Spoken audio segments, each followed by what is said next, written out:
Hi friends, ತುಳುನಾಡ ಅಡುಗೆ ಮನೆಗೆ ಸ್ವಾಗತ. ಫ್ರೆಂಡ್ಸ್, ನಾನಿವತ್ತು ನಿಮಗೆ ಓಡ್ ರೊಟ್ಟಿ ಅಂದರೆ ಓಡ್ ಪಾಲೆ ಹೇಗೆ ಮಾಡೋದಂತ ಹೇಳಿಕೊಡ್ತಿದ್ದೇನೆ. ನಮ್ಮ ಮಂಗಳೂರು ಸೈಡಂತೂ ಓಡ್ ಪಾಲೆ ಪ್ರತಿಯೊಬ್ಬರ ಮನೆಯಲ್ಲಿ ಹೆಚ್ಚಾಗಿ ಮಾಡ್ತಾರೆ. ಆದರೆ ನಾನಿವತ್ತು ಸ್ವಲ್ಪ ಡಿಫ್ರೆಂಟಾಗಿ ಓಡ್ ಪಾಲೆ ಹೇಗೆ ಮಾಡೋದಂತ ನಿಮಗೆ ಹೇಳಿಕೊಡ್ತಿದ್ದೇನೆ. ನಾನಿಲ್ಲಿ 2 ಬಗೆಯ ಓಡ್ ರೊಟ್ಟಿ ಹೇಗೆ ಮಾಡೋದಂತ ಹೇಳಿಕೊಡ್ತಿದ್ದೇನೆ. ಒಂದನೇದು ರಾಗಿ ಹಾಕಿ ಮಾಡುವ ಓಡ್ ರೊಟ್ಟಿ, ಹಾಗೆಯೇ ಮಸಾಲೆ ಹಾಕಿ ಮಾಡುವ ಓಡ್ ರೊಟ್ಟಿ. ಮೊದಲಿಗೆ ನಾವು ಮಸಾಲೆ ಓಡ್ ರೊಟ್ಟಿ ಹೇಗೆ ಮಾಡೋದಂತ ನೋಡೋಣ. ಮೊದಲಿಗೆ ಒಂದು ಮಿಕ್ಸಿ ಜಾರ್ ತಗೊಂಡು ಅದಕ್ಕೆ 2 ಕಪ್ನಷ್ಟು ನೆನೆಸಿದ ಬೆಳ್ತಿಗೆ ಅಕ್ಕಿಯನ್ನು ಹಾಕಿಕೊಳ್ಳಬೇಕು. 1 ಕಪ್ನಷ್ಟು ಅನ್ನ, ಅರ್ಧ ಕಪ್ನಷ್ಟು ನೆನೆಸಿದ ಅವಲಕ್ಕಿಗೆ ಸ್ವಲ್ಪ ನೀರು ಹಾಕಿ ನೆನೆಸಿಡಬೇಕು. ಹಾಗೆಯೇ 3 ಮೆಣಸು, ನಿಮಗೆ ಖಾರ ಜಾಸ್ತಿ ಬೇಕಾದರೆ 1-2 ಜಾಸ್ತಿ ಹಾಕ್ಕೊಳ್ಳಿ.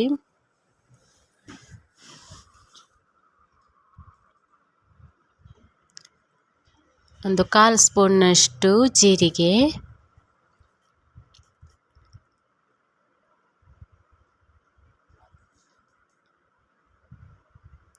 2 ಸ್ಪೂನ್ನಷ್ಟು ಕೊತ್ತಂಬರಿ, ಹಾಗೆಯೇ ಸ್ವಲ್ಪ ಹುಣಸೆ ಹುಳಿ,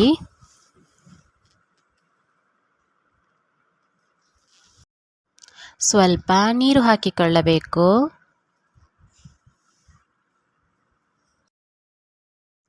ರುಚಿಗೆ ತಕ್ಕಷ್ಟು ಉಪ್ಪನ್ನು ಹಾಕಿಕೊಳ್ಳಬೇಕು.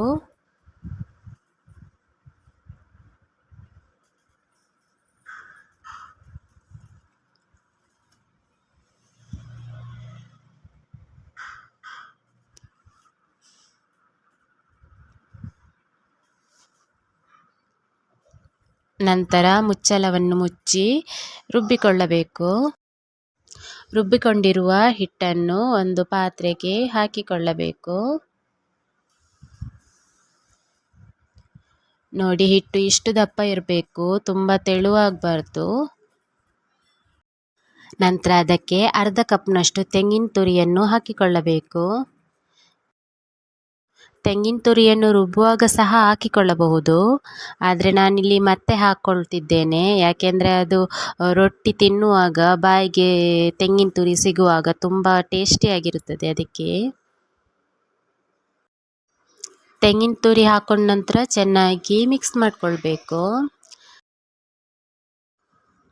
ಸ್ಟವ್ ಮೇಲೆ ಓಡ್ ರೊಟ್ಟಿಯ ಕಾವಲಿಯನ್ನು ಇಟ್ಟು ಅದು ಬಿಸಿಯಾಗಲಿಕ್ಕೆ ಬಿಡಬೇಕು. ಬಿಸಿಯಾದ ನಂತರ ನಾವು ರೆಡಿ ಮಾಡಿಟ್ಟುಕೊಂಡಂತಹ ಹಿಟ್ಟನ್ನು ಹಾಕಿಕೊಂಡು ರೊಟ್ಟಿ ಮಾಡಬೇಕು.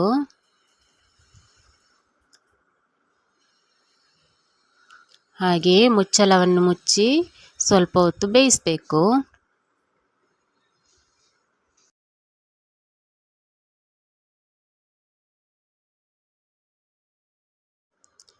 ಈಗ ರೊಟ್ಟಿ ಬೆಂದಿದೆ, ಎಷ್ಟು ಚೆನ್ನಾಗಿ ಬಂದಿದೆ ನೋಡಿ. ನಂತರ ರೊಟ್ಟಿಯನ್ನು ಸಟ್ಟುಗದಿಂದ ಎಬ್ಬಿಸಬೇಕು.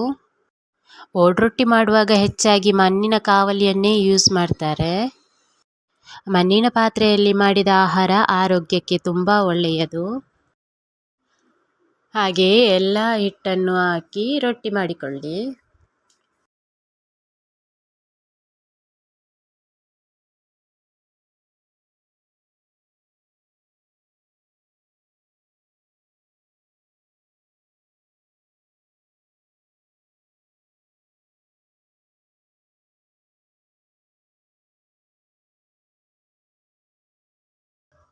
ನೋಡಿ ಫ್ರೆಂಡ್ಸ್, ಬಿಸಿ ಬಿಸಿಯಾದ ಮಸಾಲ ಓಡ್ ರೊಟ್ಟಿ ರೆಡಿಯಾಗಿದೆ.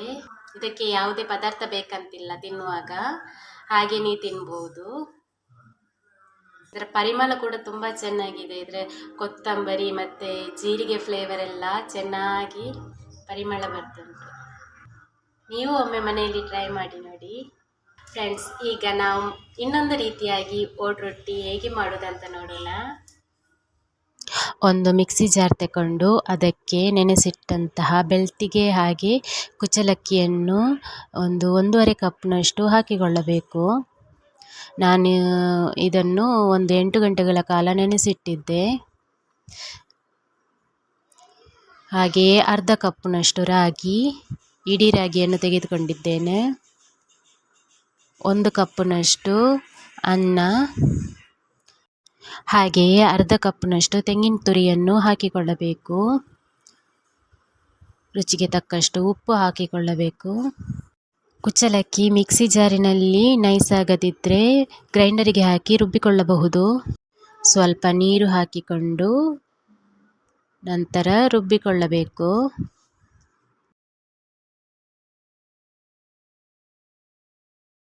ರುಬ್ಬಿಕೊಂಡ ಹಿಟ್ಟನ್ನು ಒಂದು ಪಾತ್ರೆಗೆ ಹಾಕಿಕೊಳ್ಳಬೇಕು.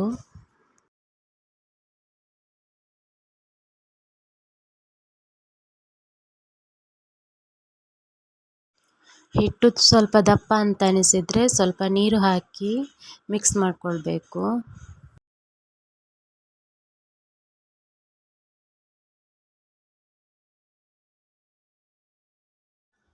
ಸ್ಟವ್ ಮೇಲೆ ಓಡ್ರೊಟ್ಟಿ ಕಾವಲಿ ಇಟ್ಟು ಅದು ಕಾದ ನಂತರ ನಾವು ರೆಡಿ ಮಾಡಿಟ್ಟುಕೊಂಡಿರುವಂಥ ಹಿಟ್ಟನ್ನು ಹಾಕಿ ರೊಟ್ಟಿ ಮಾಡಬೇಕು. ಓಡ್ರೊಟ್ಟಿ ಕಾವಲಿ ಸರಿಯಾಗಿ ಕಾಯದೆ ರೊಟ್ಟಿ ಹಾಕಬೇಡಿ, ಯಾಕಂದರೆ ಅದು ಸರಿಯಾಗಿ ಎದ್ದು ಬರುವುದಿಲ್ಲ, ರೊಟ್ಟಿ ಅಲ್ಲೇ ಅಂಟಿದಾಗೆ ಆಗುತ್ತದೆ.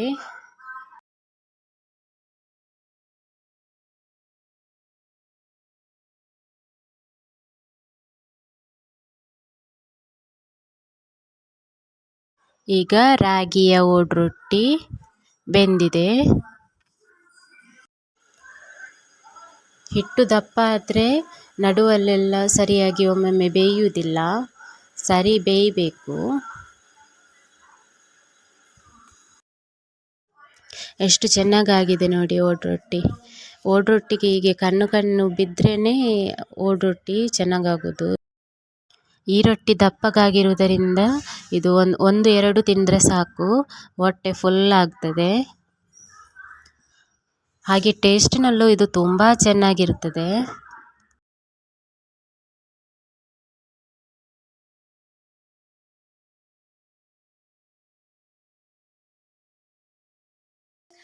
ನೋಡಿದ್ರಲ್ವಾ ಫ್ರೆಂಡ್ಸ್, 2 ರೀತಿಯಾಗಿ ಓಡ್ರೊಟ್ಟಿ ಹೇಗೆ ಡಿಫ್ರೆಂಟ್ ಆಗಿ ಮಾಡುವುದಂತ.